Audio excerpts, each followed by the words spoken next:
veteran ejected, crowd unaware. They didn't bother to ask who he was. They only saw improper attire, not on the guest list. And so they turned away. But just minutes later, the entire hall fell into stunned silence.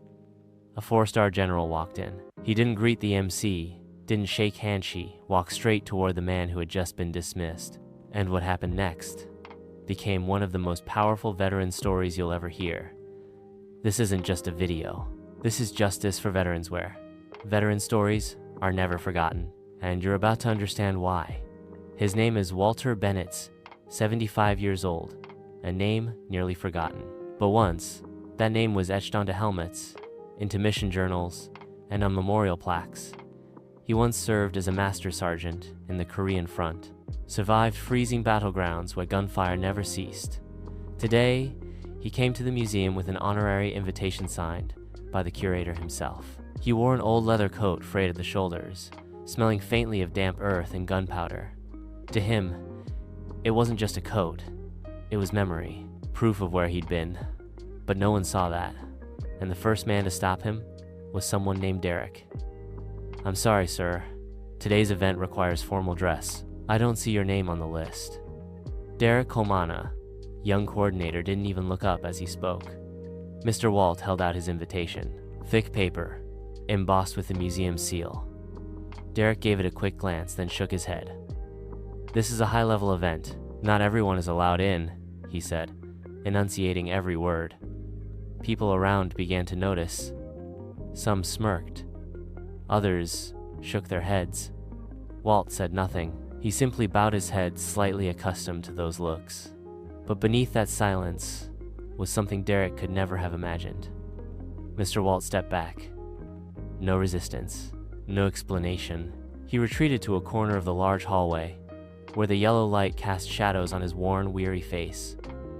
In front of him stood a giant poster. Bold text read, "Honoring those who gave everything for their country." And just beneath that line, a black and white photo. 7 soldiers in a muddy trench. One of them was him, but no one looked close enough to notice. Derek turned away. Conversations resumed as if the old man had never been there. Mr. Walt remained silent, waiting for something even he wasn't sure would come. His eyes fixed on the photo.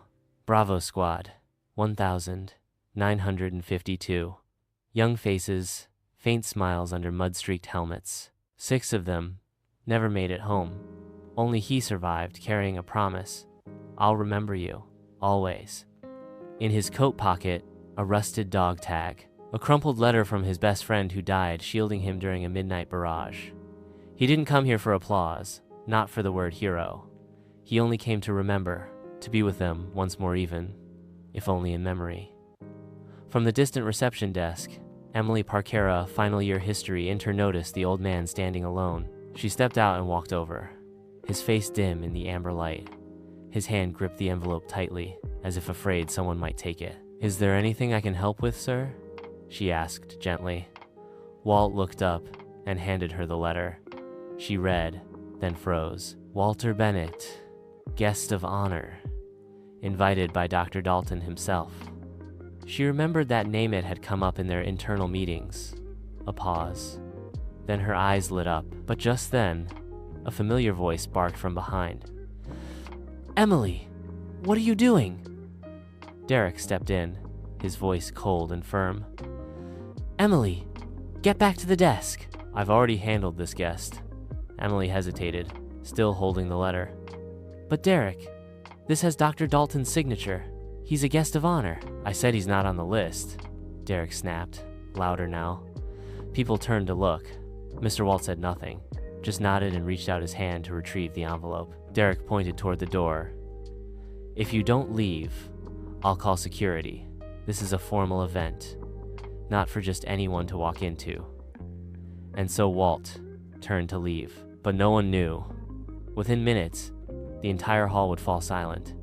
Walt walked toward the corner of the hall, back slightly hunched, each step heavy. His old leather coat faded and worn, threadbare at the elbows.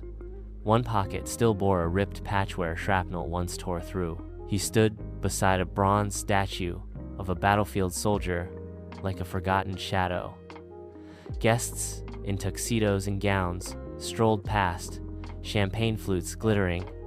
No one looked back, no one asked. To them, he was just an old man, out of place. But to him, this was sacred ground. The names carved in stone were his fallen brothers. He didn't need understanding. He just waited for permission to remember. A black SUV rolled up to the museum gates. The door opened. Polished military boots hit the damp stone.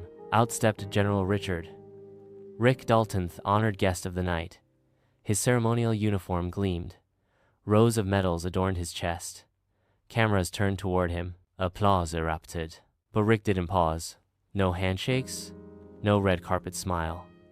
His eyes fixed on one spot inside the hall. An old man beside the bronze statue, head bowed, faded coat, dusty shoes. General Rick froze, then moved swiftly toward him. General Rick stopped in front of Walt. No words.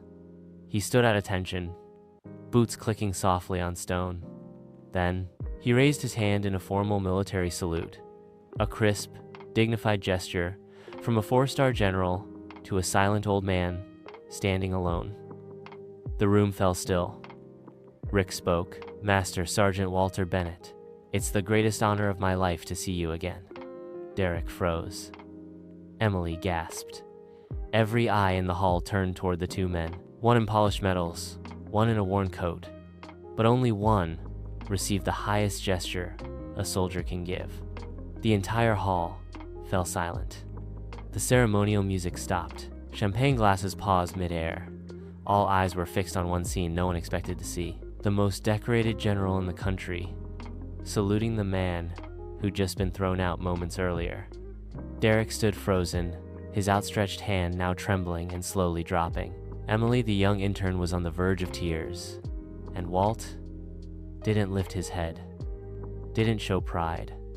He simply returned the salute slowly, with the precise form of a soldier. A ritual once etched into his bones, now resurrected after decades. And in that moment, the entire hall seemed to hold its breath. General Rick stepped forward and took Walt's arm. Please come inside, Sergeant. Tonight's ceremony can't begin without you. The crowd parted. Guests moved aside, creating a path for the two men. The spotlight no longer shone on the stage, but followed their every step. Rick climbed the podium. He didn't begin with a speech prepared by the organizers. He began with a story. One rainy night in the Kaesong Mountains, I was gravely wounded. The man who carried me 3 kilometers through enemy fire was him. The room was silent. Then the applause began, not loud, but filled with reverence. General Rick turned to Walt, placing a hand on his shoulder. Someone once asked why he still wears that coat. Allow me to answer. He lifted Walt's sleeve gently for all to see. This coat was once deemed inappropriate, but it shielded him from bullets. It absorbed his brother's blood. It warmed a dying heart mine. The hall fell into stillness. The worn coat once dismissed as unfit for the occasion now stood at the center of honor. And in that moment, no one dared judge a man by appearance, because now, every eye bowed before a symbol. When Mr. Walt stood on stage, he said nothing. He bowed deeply. No need for a speech, no need for thunderous applause, because he knew this moment wasn't for glory. It was for memory, loyalty, and nameless sacrifice. General Rick placed a small wooden box in his hand. Inside, a forgotten Medal of Honor long overdue. Late, but never too late. The entire hall stood. Applause began slow, powerful and dissolved into reverent silence. True gratitude doesn't lie in banners or slogans. It lies in action. And tonight, one soldier's name was remembered as a hero. Walter Bennett didn't need the spotlight. He didn't need a long overdue medal. He only needed to be treated right as a human being, as a soldier who once fought for the people, now living in peace. But it took a general's appearance for the world to finally see him with fairness. Today, it was Mr. Walt.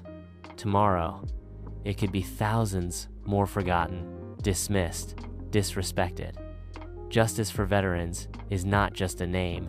It's why we tell stories like this, to remind the world that a soldier's dignity is never up for negotiation. If you believe in that too, share this video and leave one message behind. Justice is not given, it must be claimed.